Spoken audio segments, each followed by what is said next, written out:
How would you categorize this year for you, TJ?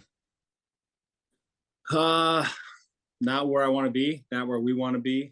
It's been tough. Obviously, we got off to a hot start in week one, and then personally, I went out and was out for a couple weeks and went through my own battles with getting back to being healthy, and went through the roller coaster of coming back against the Saints, having a win, and then obviously the unacceptable win last week. So it's kind of been a bit of a roller coaster and a lot more downs than ups as of lately. What is it like for you to not be active? It must drive you nuts. Yeah, it sure does. I mean, especially when you're out for such an extended period of time. It's not like you just have like 2 weeks out where you can be upbeat and positive the whole time saying, I'm going to be back soon. It was more of the first couple of weeks, you're just trying to diagnose the problem and get as many answers as you can, talk to as many doctors as possible. And then from there, you're kind of just slowly rehabbing and taking your time, trying to help the team as much as possible without stepping on too many toes.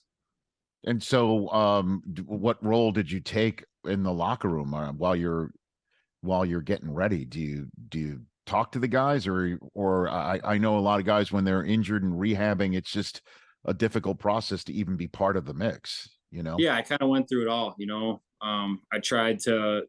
I didn't want to be a coach, but I wanted to help out the young guys as much as possible. But I also know that it's hard to put your hand in the pile and help guys when you're not physically strapping up and putting on a helmet. So you kind of have to play a balance of, I don't want to tell guys how I would do it, because obviously there's multiple ways to do it. So it was just a matter of when I came back those last like 2 or 3 weeks before I actually came back, I wanted to show my commitment and that I was doing everything possible. That was super important to me, was to let the guys know that I wasn't just happy to be here and be out. I was upset about the situation of me being injured.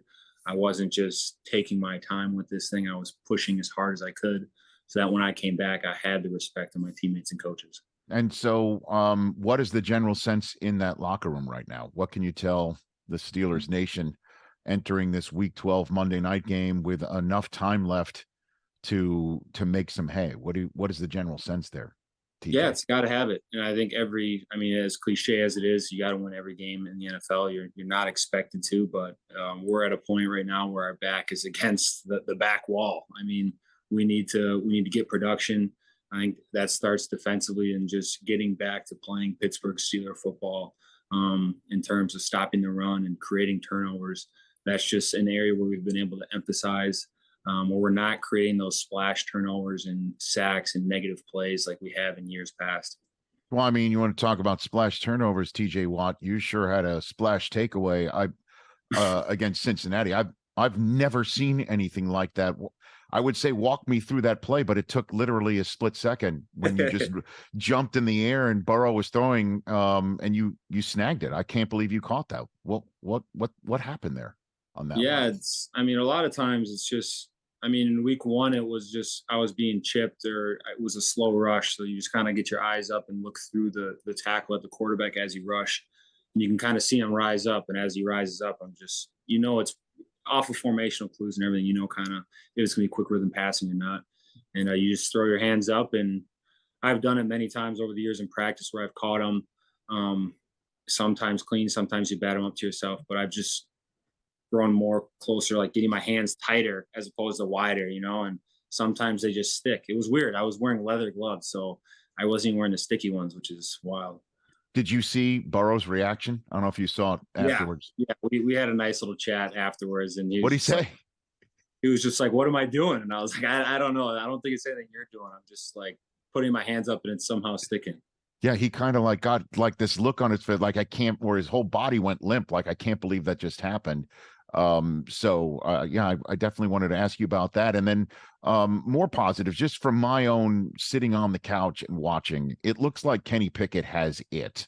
What can you tell me about this rookie quarterback from your perspective, TJ? Yeah, he's got some moxie, he's got some swag. I think just the way that he plays, he's a go-getter. He's going to take chances, and I think that's all you can ask for as a defensive player. And he doesn't want to just dink and dunk down the field. He wants to take those chances. It's so important at this level to be able to get those chunk plays and to take those shots. And yes, there's been some negative plays, but everybody understands that that's what comes with being in the NFL. There is a learning curve, no doubt about it. but it's all about how you get back up and how you respond. And everything that I've seen from, that I've heard from the offensive guys, is that Kenny's a guy that you want to play for. Well, I mean, and he's also got the issue of following in the footsteps of somebody who did it for a decade and a half with a couple trophies in the case. How has he handled that from your seat? Oh, well, I mean, the NFL is such a humbling business. It really is. You can never get too high. You can never get too low. You can't listen to the wrong people and always in the media and stuff. You have to know who you are, and you have to be comfortable with who you are. And that's the cool thing about Kenny, is I haven't seen him change up with success that he's had, with any of the failures that he's had. He's maintained the same guy. And I think that talks to the locker room. And I mean, guys can see through if you're being fake or not. I don't see that in Kenny. And how about your coach and Coach Tomlin? You know, so much is made about him never having had a losing record. So clearly being 3-7 is not something he is used to as well. How has he been over the last several weeks from your perspective? Yeah, I mean, TJ? Like I said before, no one's satisfied with where we're at. But I mean, we still have a lot of football ahead of us, and we can control it. So it's all about what we do. It's all about execution, believing in the game plan.